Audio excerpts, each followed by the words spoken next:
Hi everyone. We need to pick up with the Greeks and talk a little bit about their cultural expansion over time and their political system, how it really informed how the Greek people sort of structured their society and what they expected from their art and their literature and their day-to-day lives.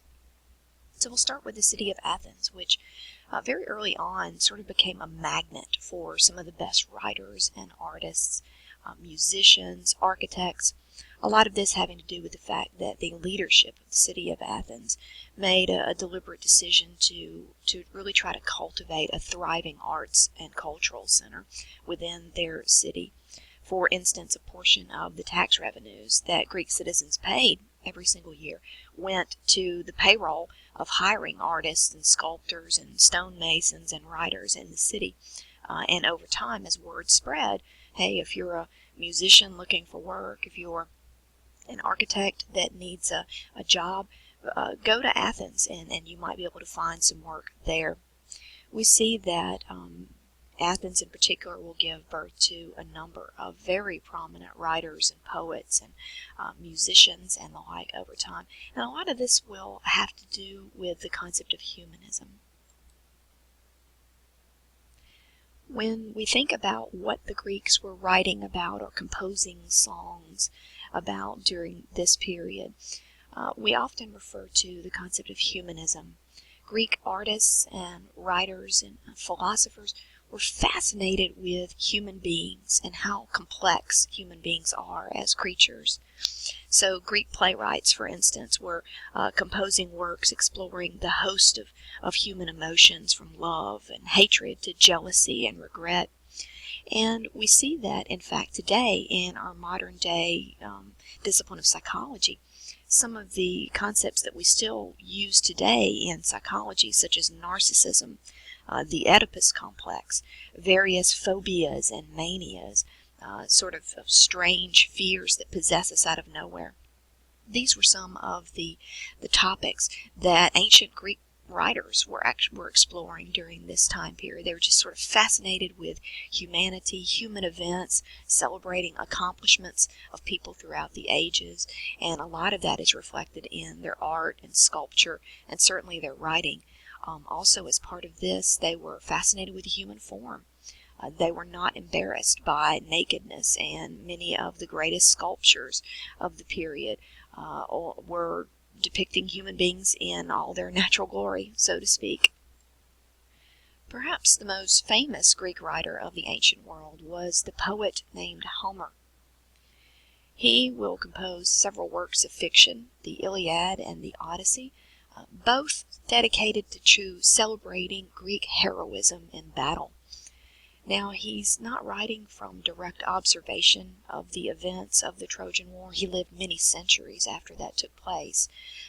But nevertheless, even though what he's composing are works really of the imagination based upon oral history, stories and legends passed down from one generation to the next, that didn't matter when it came to the Greeks who lived during Homer's time and afterwards.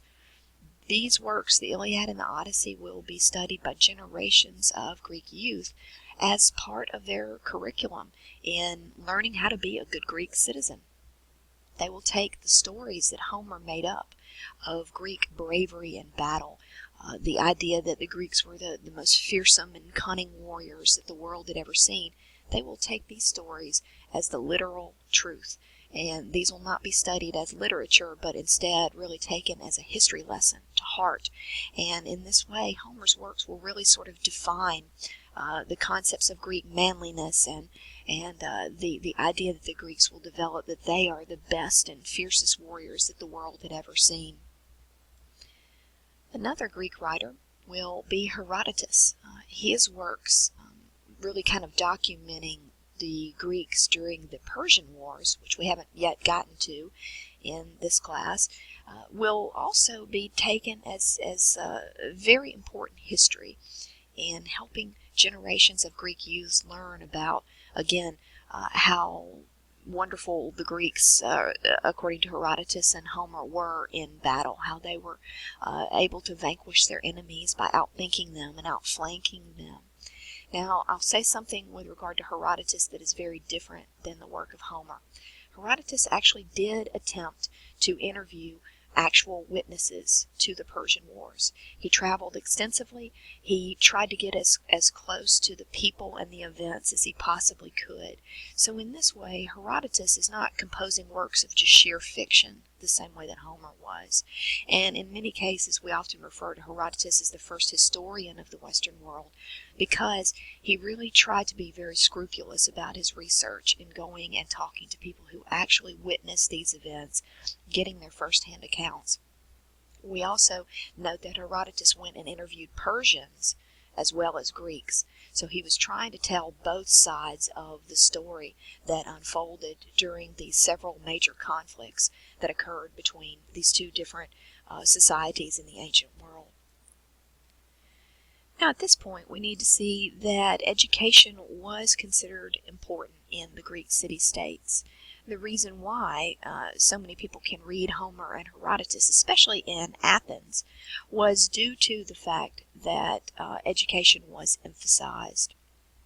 In Athens, for example, scholarly education as well as physical training were considered so important that this education was extended to include the male children of common families, not just those from the wealthiest class.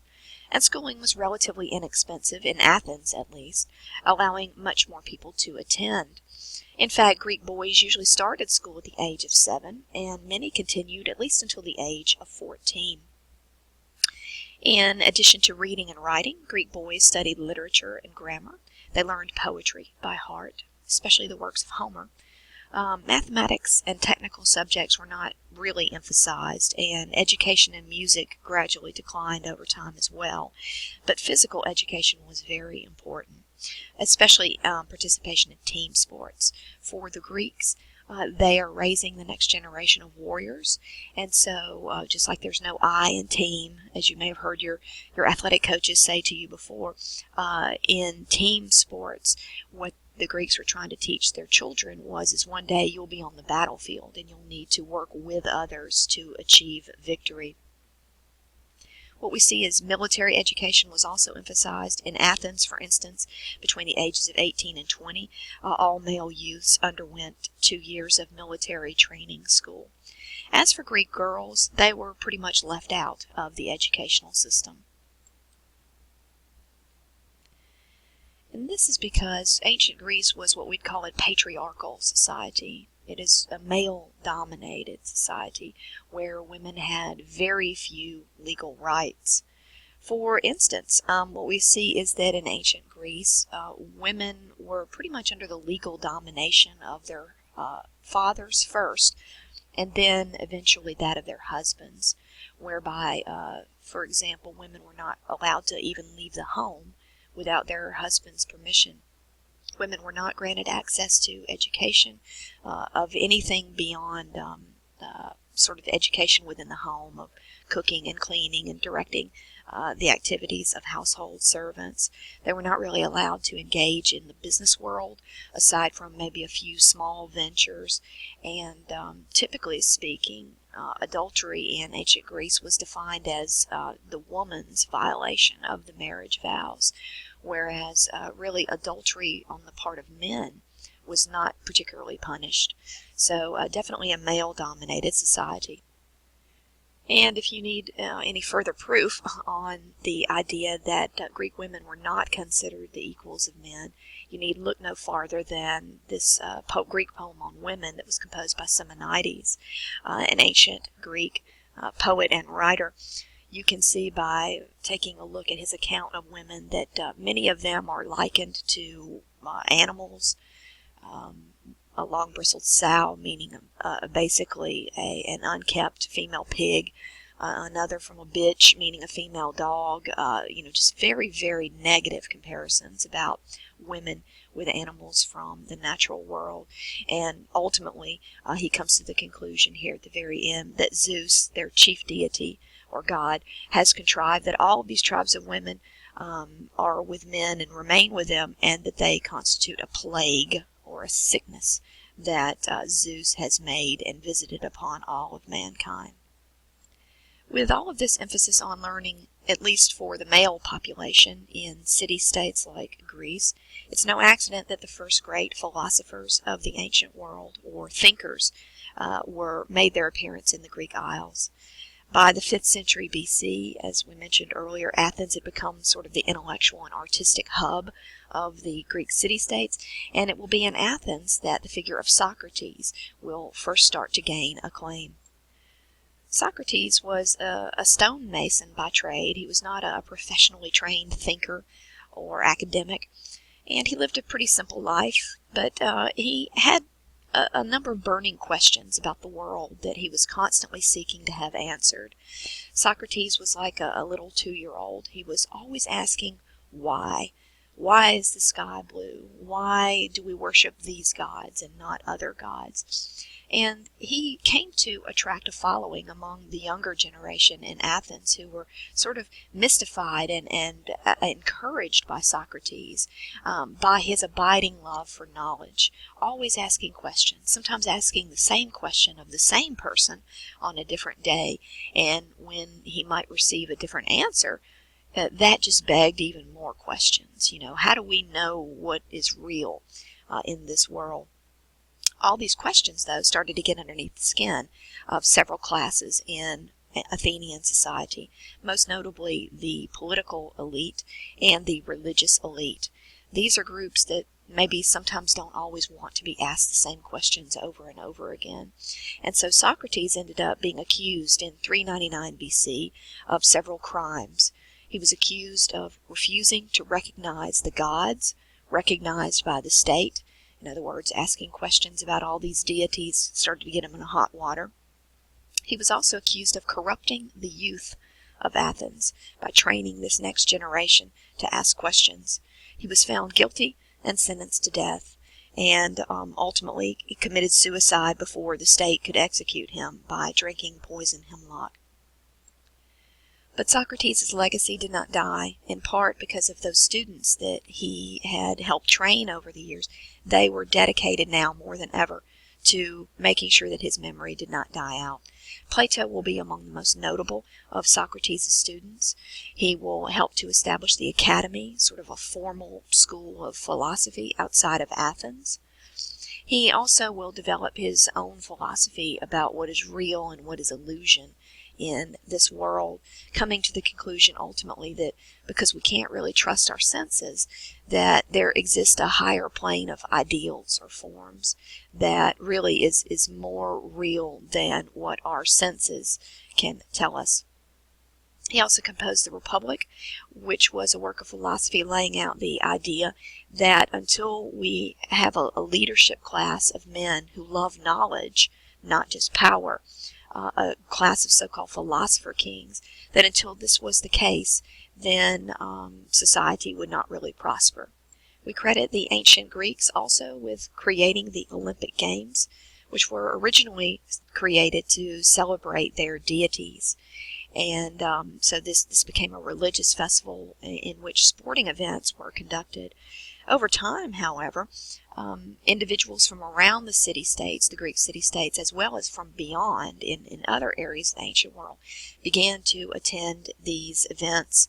Games such as the discus throwing, boxing, javelin throwing, wrestling competitions, chariot races, foot races, these all became a scene of rivalries, friendly rivalries that would take place between the various city-states.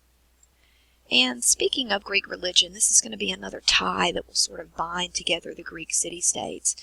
No matter their differences, no matter their wars between each other from time to time, they will all fall back on the essential same group of myths or creation stories for how their world came to be. And Zeus will be the chief deity, his wife Hera, who also happens to be his sister, which is kind of freaky. But these ideas and myths will be shared amongst many of the Greek city-states. Over time, we will also see that while Athens may have enjoyed the position as cultural leader in the city-states, a city-state farther to the south, known as Sparta, will begin to develop into a major military might over time. And in fact, by really reconfiguring their society to give their military what it needs, they will become a society dominated by military training.